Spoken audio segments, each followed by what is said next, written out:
Welcome, dear listeners, to Satanist Next Door. We're your hosts, Lilin and Tommy Levine. Whether you're an open-minded, curious onlooker or a fellow Satanist seeking camaraderie, our goal is to share our personal experiences and delve into the intricate tapestry of Satanism in our daily lives, occasionally inviting other guests to share their unique perspectives, leaving no pentagram unturned. We'll explore how our beliefs shape our views on society, dive into struggles and triumphs we've encountered, and reveal the humanity that unites us all. So grab your favorite chalice and join us on this captivating journey. Satanist Next Door is ready to peel back the curtain and offer you a glimpse into our world, one captivating episode at a time.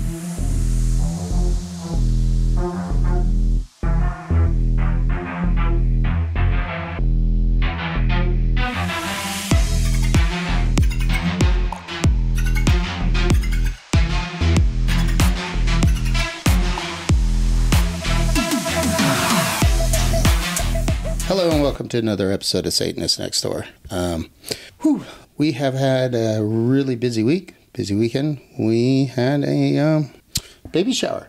Yeah, it was fun. Going to be grandparents. And so this podcast almost didn't go out, but we were able to carve out enough time to touch on the subject. And yeah, and I think you got a request in from a listener. Yeah, so we had a listener email. Shannon emailed and said, I was wondering if you could do a show discussing the Satanist perspective on gun ownership. I'm a Satanist, and I believe in responsible gun ownership, and I think there should be an end in here, and I believe my body has a right not to be around guns. So kind of both sides of it. You know, I believe that people, the way I interpreted this email was, I believe people have the right to responsible gun ownership, but me as an individual, I also have the right not to be around guns. Mm-hmm. And I agree with that. If you don't want to be around a gun, you shouldn't be forced to be around guns. Yeah. Well, I think, one of the things we talk about a lot is how Satanism is interpreted differently among each individual. Mm-hmm. And then on top of it, I believe gun ownership, the right to bear arms, the things that come with that is definitely interpreted differently individual to individual, even among gun owners. Yeah. You can't get 10 NRA people in a room together to agree on it. Right. So, I mean, when it comes to this subject, I think we can only really discuss it as individuals. Our views. Our personal views, and those happen to be views also shared as us being Satanist. So I think you're going to find, no matter where you go or who you talk to anywhere, there's very differing views on guns. Yeah. And the state we live in, the right not to have guns close near you is kind of out the window because we live in Texas, and so they kind of let any idiot strap a gun on and walk around with whatever they want. They don't even need to be licensed anymore. So to me, that's not responsible gun ownership. I did agree with concealed carry when you had to go get a license. And the training.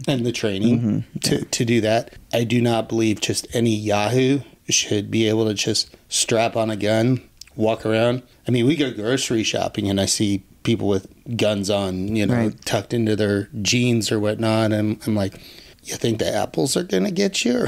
Well, and I think, unfortunately, again, speaking from someone in Texas, and things we've seen, things we've heard of, there have been shootings at shopping centers. There have been shootings at grocery stores. So I understand where some people may feel that that's something that is going to help protect them. However, if individuals aren't doing routine target practice, if they're not keeping up on their firearm, cleaning, maintaining, all the things that comes with owning a gun, there are definitely issues that come with that. And more people, statistically, are likely to be harmed by well-intended gun owners in these situations than, obviously you don't want anybody getting killed at all. But you often end up with mistakes, even from trained officers. Yes. Mistakes happen, and it's not always the best situation. So I feel like it just creates a worse situation out of an already bad situation. Yeah. So what we can really talk about is us as, and I'll be honest, we own guns. Mm-hmm. We have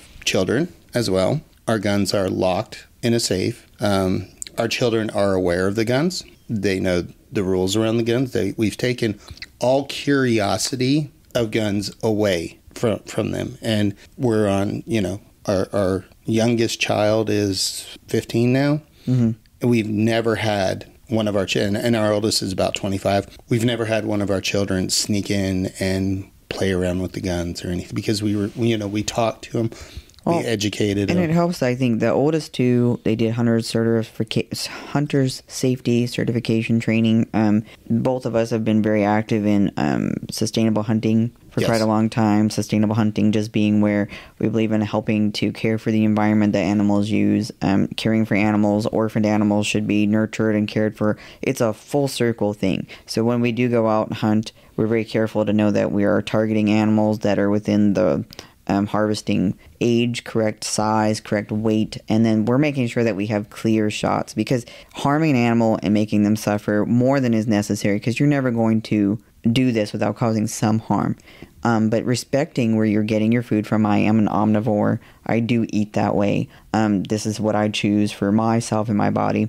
Even though I'm doing that, I feel less crappy, to be honest. Personally, I'm choosing to hunt my food, knowing that it's not sitting and suffering over long periods of time. Now, there are sustainable farms. There are a lot of other options. Hunting is not the only way to get food that is actually ethically sourced and responsible. But it was something I felt important about. Yeah. So we got into shooting and things because of the interest in wanting to do the ethical, sustainable hunting. Yeah, and we only hunted what we ate. Mm-hmm. So no trophy hunting. Nothing like that.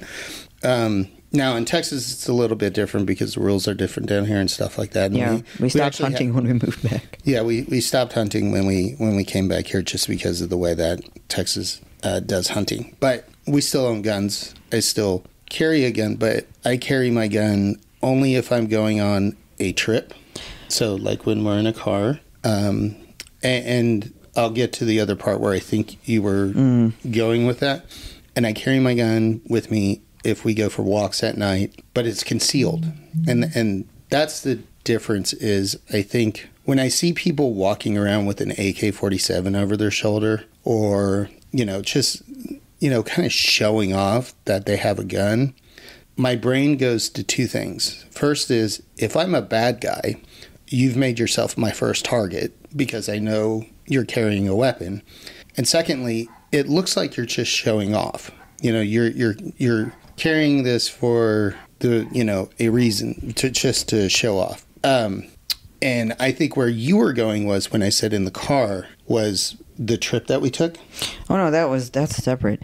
No, I was gonna say I don't think we actually carried to the extent we do at this point. Well, actually, at all, I can say for sure, until they did the open carry. And we had talked about it quite a bit, actually, before. And we decided, since all kinds of people that we don't know their intentions, we don't know their level of training, we don't know any kind of anything. We didn't start carrying until after we knew there was just random individuals always around us with guns, because we felt like, well, if we're going to have to be surrounded by it, we should be prepared. Yeah, and that is the other part too, is I did not carry outside of my house until the laws in Texas were changed. And then when any yahoo could just throw something over their shoulder and you don't know what they're going to do, it just made sense. But again, mine's concealed. Nobody knows I have it with me unless I either tell them, which also brings up a very good point from the listener's email, which is, you shouldn't put in my mind, a responsible gun owner shouldn't expose somebody to being around a gun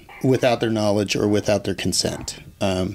We went on a trip with some Satanists and all the way across Texas. And so for me, when I go on long car trips, I take a pistol with me, but it's hidden, it's concealed. And you made sure that you told everybody that was riding with us, by the way, Tommy brings his weapon with him. Mm-hmm. If you have a problem with that, please let us know, so we can either make other arrangements or what. We didn't know exactly what we would do if somebody said no. I probably would have just left the gun and not brought it. But I did give the people, I said, by the way, you would never even know if it's there. It's not like it's hanging in the back back rack of the truck or something. And I've got training on it and all of this. And that made the one person that seemed a little nervous about it came back and emailed me back and said, I feel much better after you told me, how you treat a gun. And it was funny because during the trip, there was an incident at a restaurant. I mean, no guns came out or anything like that. No. But there was, some people that did try and chase us and stuff like that because of what we were doing. And he actually, I think I remember him saying, "Now I understand why you bring a gun with you when you go on long trips." And I was like, yeah, you hope to never have to use it. You hope to never need it. I think the goal is always to never want to use it, but to be prepared if you should be in a situation. And even still, having a gun doesn't mean you're not going to be harmed. Yeah. Having a gun doesn't mean you're going to be not held liable if something were to occur. Exactly. It's really, in my mind, a lot of gun ownership is a false sense of security. Mm-hmm. I'm not trying to diminish people that have them. Again, we are gun owners, but I think our country has a serious gun problem. Yes. And the only reason that we've gotten to the point we are is because so many people are acting out of fear or acting out of some false sense of patriotism. And one of the things we talk about a lot is the Second Amendment and the way I feel it's been perverted. And I think we share that. Yep. To really push this narrative of being able to defend against the government should it go rogue and people disagree. That really makes me feel sad for people, because if the government were truly to decide that it wanted to act maliciously, they have such an advancement of weapons that even 15 of the most heavily armed people in our country stacked together in defensive positions with strategic outfits, you're not hiding and overtaking the government with tanks and drones and planes and missiles, all this stuff. It's great to want to defend what you've worked hard for. I do understand the desire, but at the end of the day, it's not like you're just going to go into the situation. You're going to end someone's life, and your life is going to go on like it was before. That is not a realistic scenario. No. Yeah, and so again, as Satanists, you're going to hear a variety of answers on this subject. There's going to be some Satanists that are very anti-gun, and they have every right to believe and have the stance that they have. Mm-hmm. And I will respect their stance as well. I am very... I don't like the way that our current gun laws are set up. I don't think there's any need for an AK-47. If you AR-15, M16. Yeah, if you need a 20-round mag in order to go deer hunting, you shouldn't be deer hunting. And at the end of the day, it's not really a good home defense weapon either, because what are you going to do? Blast through all of your... I mean, it's just... That's a gun of war. Those guns are for mass casualties, and they're guns of war. And most people don't understand, in a situation where you are now in a state of anxiety, in a state of alarm, your adrenaline is pumping, unless you've been trained on how to properly utilize a weapon, your brain is going to empty a clip in a very, very quick period of time. Like 3 seconds. It's not because you're irresponsible, or it's because you are in a state of panic. Mm-hmm. No matter how much you try to compose yourself, unless you've received training and have practiced, which I recommend if you're a gun owner, please do that. Not only for yourself and your family and loved ones, but because if you get in a situation, you need to be able to be calm and be there in the moment. Yeah. But when you're going through this, you have to think about the surroundings. You have to think about, you have people behind walls. You have other people in your home. It's not like you could just pop out of your sleep and be immediately armed and defend the situation. It's great to be able to do that in a situation, but realistically, when most break-ins happen, most things happen, people are in a state of slumber, and it takes a very good period of time to become really comprehensive and aware. So realistically, it's so much better to have other means of alert and self-defense. But in the world we live in, it's a reality. It is a reality. I'm also, for me personally, I'm against bump stocks. I believe that if somebody has been convicted of stalking, stalking, abuse, or violence, what is it called? The domestic violence. Domestic violence laws, the boyfriend law. Yeah, I am very much for that. Mental illness plays a role. I get a little weird with that one, just because there are so many types of mental illness, and just because someone struggles with a mental illness does not automatically make them less suitable to be able to own a firearm. However, if you struggle with just being extremely susceptible to delusional thinking, or separating from reality on a routine basis, or incredibly suicidal, I mean, for your own safety, for your own health and well-being, because if you deal with it, having it there is almost like an invitation to harm yourself. And so if you deal with that, have a safety plan in place and be honest with somebody that can at least feel comfortable removing it from that situation or giving you a place to be. Because the last thing you want to do if you're trying to do things responsibly is put yourself in a situation where you can cause self-harm. Suicide is a huge issue in our country, and unfortunately, self-harm by gun is very high. Yeah. Or even harming another person if you're, depending on the state. So that's why I was kind of, I don't know if you could tell in my voice when I said mental illness, it was kind of like... And I apologize for bringing up that word without putting a kind of warning up, because self-harm is very difficult for people, and talking about this, I understand it brings a lot with it. So I do apologize for startling anybody with that. But yeah, I mean, so that's an iffy one for me as well. It really kind of depends, and I'm not the right person to make that judgment call. No. But I can definitively say that things like bump stocks, all of that, the stuff that's made for mass casualty, the stuff that's made for wars, weapons of war, I don't see a need for them. Right. Now, if you're a person that enjoys competitive shooting, yep. There is an exception to be made, depending, provided you are not, again, like you said, on some kind of list where you've been abusive or put into, any kind of program for being a stalker or abusive individual or have anger management issues.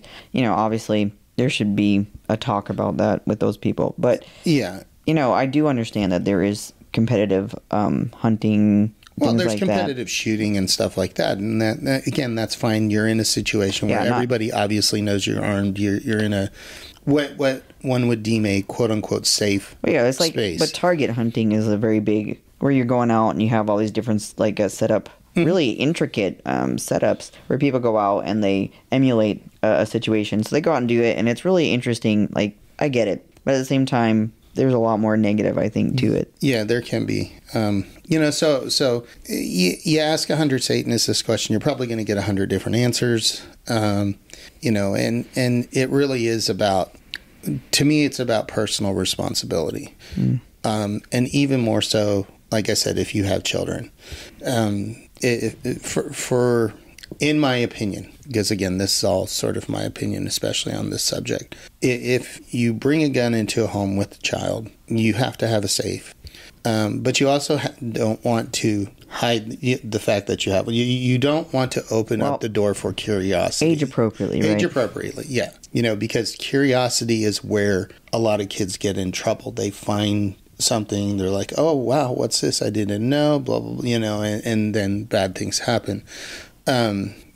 I grew up in Texas, and I grew up in the time in Texas where you walked into your friend's house and they had a gun rack on the wall, and everybody just knew you don't touch the gun rack. And their people had gun racks in the back of their trucks and stuff like that. Obviously, I do not believe that the world we're in right now is the right place for people to be driving around with gun racks and rifles and shotguns and stuff like that in the back of their trucks. And I think what you're saying is there's a big it's a state of heightened tensions. And I think it allows for a worse situation than, if we didn't have guns, obviously it wouldn't be as bad. It's not to say, there's lots of things that happen without guns. Yeah, people... But realistically, the carnage and the harm caused by guns is unmatched.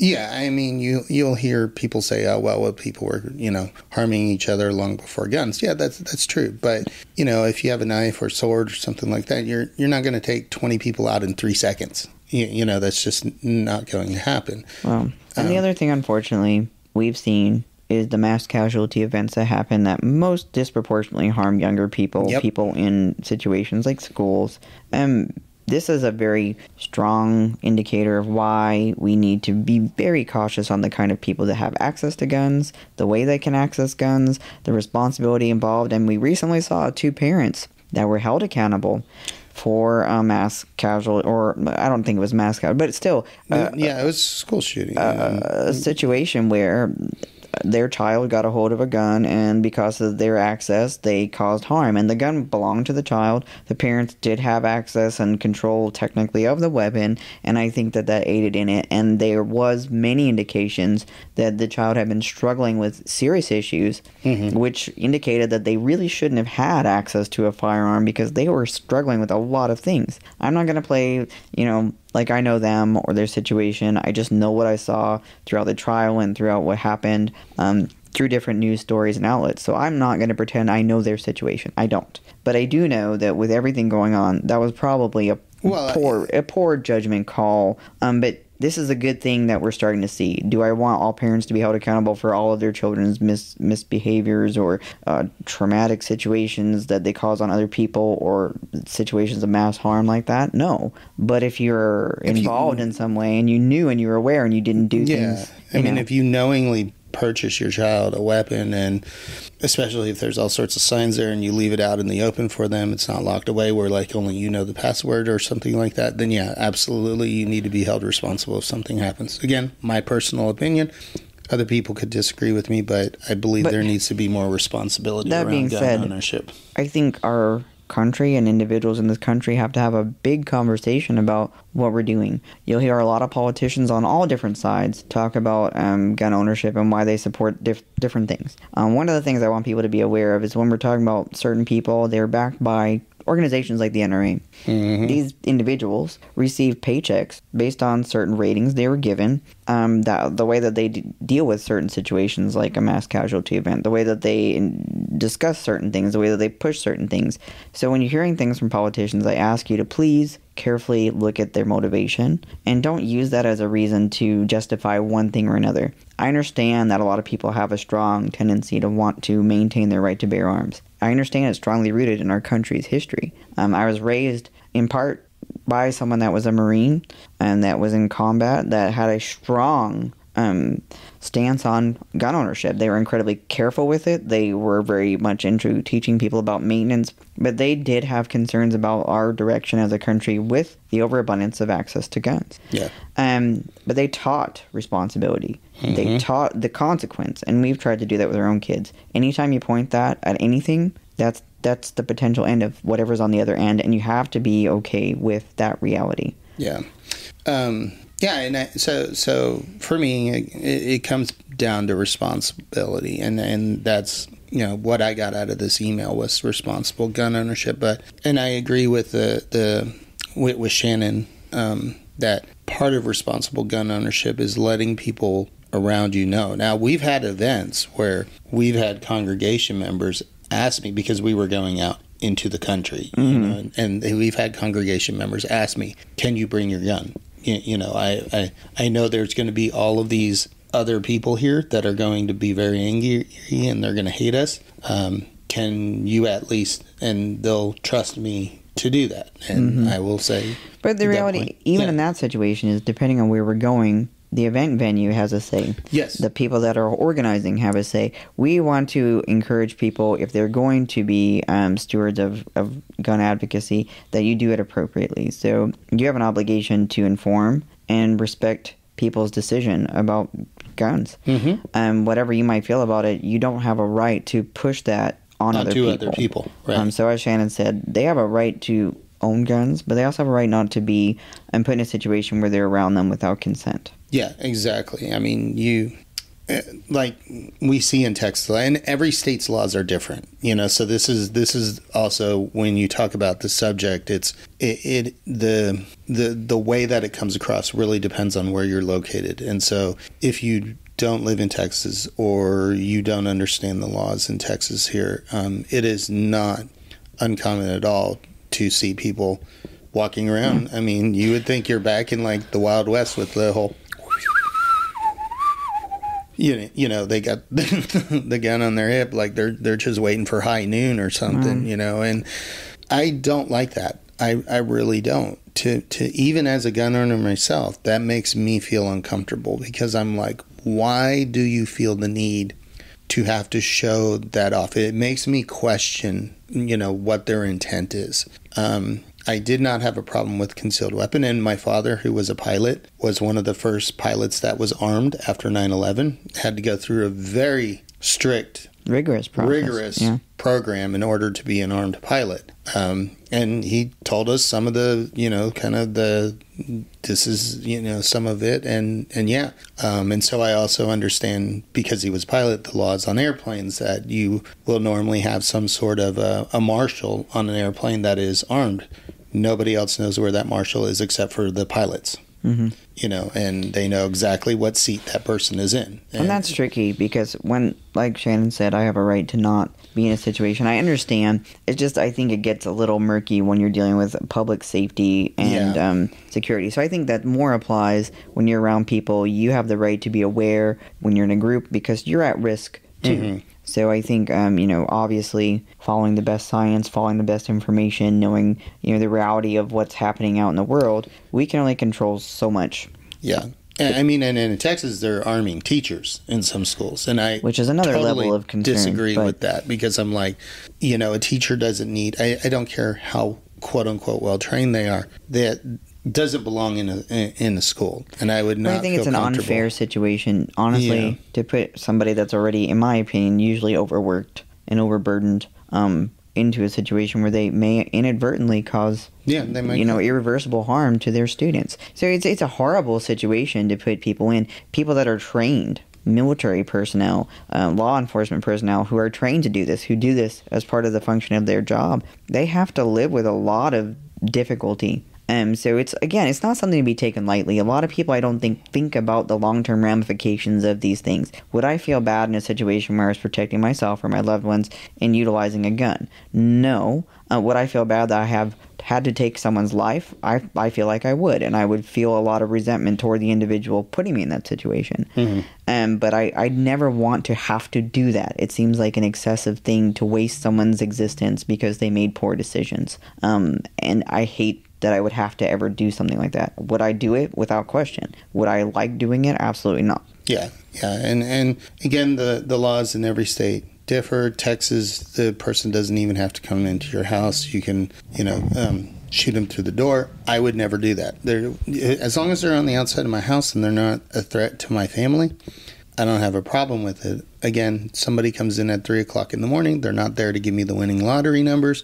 I have my children and my family to protect. I would have no problem defending my home. But I do have a problem with people, some of the things we've seen with people getting shot, turning around in driveways, all sorts of stupid shit like that. And I think that's where, again, there's too many irresponsible gun owners. They're just itching. They're itching for a reason to use it, and I do not think those people belong having weapons. No. But I think we've covered most of everything. Yeah. But to Shannon's thing, I think it's very individualistic, just like Satanism itself. I think every Satanist is going to have a different perspective, and they're entitled to that. I'm going to just reiterate the same thing we talked about. Consent is important. That applies to things like exposing people to guns and putting them in situations where you having a gun could put them in an unsafe situation. So, obviously that's a big thing. And then just having it to use as a status symbol or using it to intimidate, I don't agree with that. Yeah. Being around polling centers where, again, they've brought Texas and I know some other states way, way, way back into this, and I think they've gone way too far with that. Again, my personal opinion on that. And I'm sure this episode might even upset some people, and for that I do apologize. If you have a different stance. Well, feel free to share it with us. Feel free to join us in a discussion, have a conversation. The only way that we can understand one another and how to live in a better society for all people is to try and take other people's opinions into consideration. That means I'm going to listen to you. It doesn't mean I'm necessarily going to actively change something that I firmly agree with, but perhaps we could at least come to an understanding that though we may have differing opinions, we can still respect one another and do what we feel is necessary to live in a way that is respectful to everyone. Yeah. So since this one I felt was a subject that we didn't have to go on for an hour on, it fit really well today, trying to make sure that we get this podcast out with how busy we've been. We're going to be grandparents. It's actually very exciting. It's starting to hit now. I think it's hard, when you can't physically see. So it's really exciting, and I'm looking forward to when this individual arrives. So yes. It will be fun. But yeah, that's another thing, safety.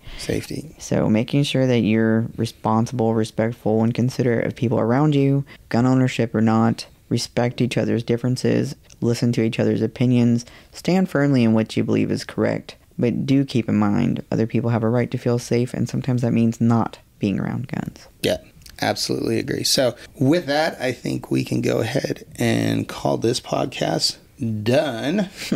Yes. Have a good evening, good afternoon, good morning, wherever the hell you're at in the world, and hail Satan. Hail Satan.